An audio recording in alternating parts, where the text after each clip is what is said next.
আসসালামু আলাইকুম। স্পোর্টস 24/7 এর আরও একটা এপিসোডে আপনাদের সবাইকে জানাচ্ছি স্বাগতম। আমরা এখন আছি বিজি প্রেস স্পোর্টস ক্লাবের মাঠটিতে, যেখানে আমার সাথে আজকে উপস্থিত আছে কদমতলা পূর্ব বাসাবো স্কুল অ্যান্ড কলেজ। খুবই খ্যাতি অর্জন করেছে যারা। রিসেন্টলি আমরা দেখেছি প্রাইম ব্যাংক স্কুল টুর্নামেন্টে তারা কিন্তু তাদের শিরোপা তারা ঘরে তুলে নিয়েছে এবং একটা মনোমুগ্ধকর তারা পারফরমেন্স দেখিয়েছে। তাদের টিম কম্বিনেশন থেকে শুরু করে প্রত্যেকটা জিনিস ছিল চমকপ্রদ। আমরা কিন্তু সেই দলের ক্যাপ্টেনের সাথে, হৃদয়ের সাথে কিন্তু আমরা আজকে উপস্থিত আছি বিজি প্রেস খেলার মাঠটিতে। আমরা তার কাছ থেকে শুনে নেব খেলা সম্পর্কিত এবং তার জীবনের সম্পর্কিত বেশ কিছু তথ্য। হৃদয়, কেমন আছো? জি আলহামদুলিল্লাহ ভালো।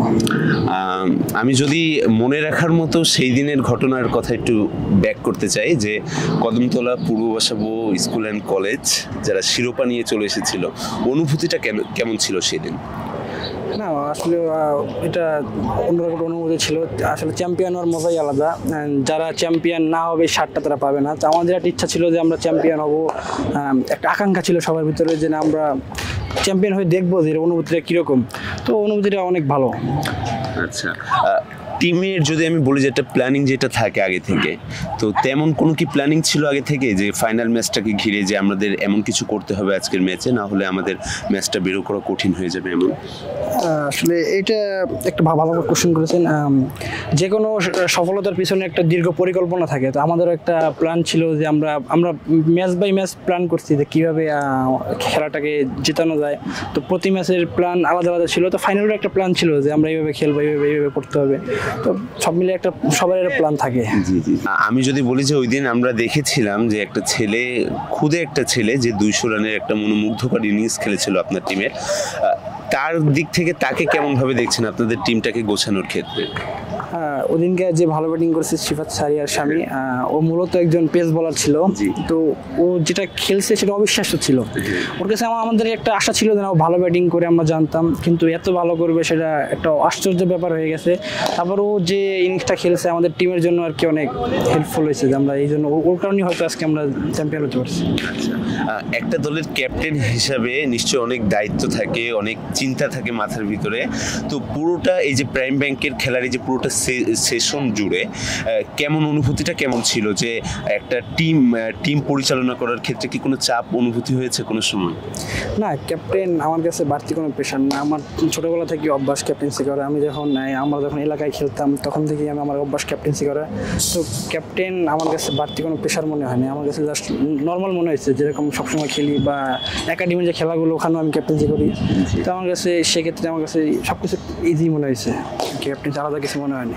আচ্ছা, আমি যদি বলি যে এই পর্যন্ত আসার যে জার্নিটুকু, যে একটা খুদে একটা তারকার বেশে হচ্ছে তুমি এখন কিন্তু অনেকের মনে জায়গা করে নিয়েছো।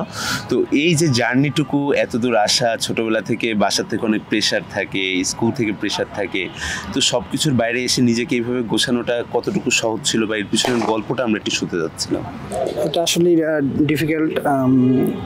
সবার ফ্যামিলি হয়তো সাপোর্ট থাকে না, বাট আমি হয়তো সেদিক থেকে অনেক লাকি। আমার ফ্যামিলি থেকে আমার অনেক সাপোর্ট ছিল। আসলে আমার বাবার অনেক ইচ্ছা যে তার একটা ছেলে ন্যাশনাল টিমে খেলবে বা বড় একটা প্লেয়ার হবে। সেখান থেকে আমার বাবার অনুপ্রেরণায় আমি ক্রিকেট খেলা শুরু করেছি। তো আলহামদুলিল্লাহ আমার ফ্যামিলি থেকে আমাকে ফুল সাপোর্ট করে খেলার জন্য। এটাই চিন্তা করি। আচ্ছা, আমি যদি তোমাকে বলি যে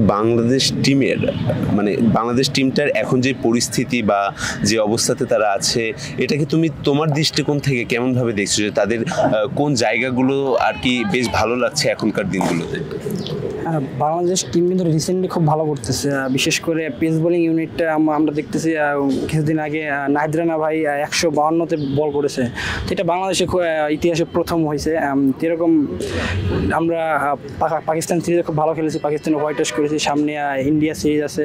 আমরা আশাবাদী যে বাংলাদেশ এখানেও খুব ভালো করবে। সামনে আইসিসি ইভেন্ট চ্যাম্পিয়ন্স ট্রফি আছে, সেখানেও আমরা আশাবাদী যে বাংলাদেশ এবার খুব ভালো একটা ক্রিকেট খেলবে। আমি যদি বলি যে ভারতের বিপক্ষে বা চ্যাম্পিয়ন্স ট্রফিতে আমাদের batting unit, bowling unit, fielding unit আমরা এখন যেমন দেখছি, আমরা কি এমনটা আশা করতে পারি যে তাদের এই যে ধারাবাহিকতাটা, যে তারা অনেকদিন পরে আমরা দেখেছি লিটন দাস রানে ফিরেছে বা বাদ বাকি ক্রিকেটার যারা আছে তারা প্রত্যেকে রানে ফিরেছে, তো এই যে অনেকদিন পরে এই যে তাদের যে ধারাবাহিকতাটা, এটা কতটুকু বজায় রাখার সম্ভাবনা আছে বা তাদের দিয়ে কতটুকু আশাবাদী আছো তুমি যে তারা ভবিষ্যতেও এই চ্যাম্পিয়ন্স ট্রফিতে তারা কেমন পারফরমেন্স করতে পারে? যারা ন্যাশনাল টিমে বর্তমানে আছে নিঃসন্দেহে এরা কিন্তু ভালো প্লেয়ার, আমরা অনেক কাছ থেকে তাদেরকে দেখেছি, তারা অনেক আপডেট, তাদের স্কিল অনেক ভালো, তো আমাদের এক্সপেকটেশন তাদের কাছে অনেক বেশি যে তারা পারফর্ম করবে, ম্যাচ উইনিং পারফরমেন্স দিবে, ম্যাচ জিতাবে। তো হয়তো কিছু ক্ষেত্রে সেটা হয় না, যখন হয় না তখন আমরা আপসেট থাকি বা আমরা অনেক মন্তব্য করি, কিন্তু আসলে এটা করার আমার মনে হয় না, আমি অ্যাজ এ প্লেয়ার হিসেবে মনে হয় না যে এটা উচিত। একজন প্লেয়ারের খারাপ সময় থাকে, ভালো সময় থাকে, খারাপ সময় সাপোর্ট করা উচিত এবং তারা যে মানের প্লেয়ার আশা করি তারা এখান থেকে এই পারফরমেন্সটা কন্টিনিউ তারা ধরে রাখতে পারবে এবং তারা সামনে আরো ভালো করবে। আমি যদি একটু তোমার কাছে আসি যে রানিং টাইমে ওয়ার্ল্ড ওয়াইড টপ 11 আমি যদি তোমাকে সাজাতে বলি, তাহলে তুমি কাদেরকে তোমার এই টপ 11-এ জায়গা দিবা?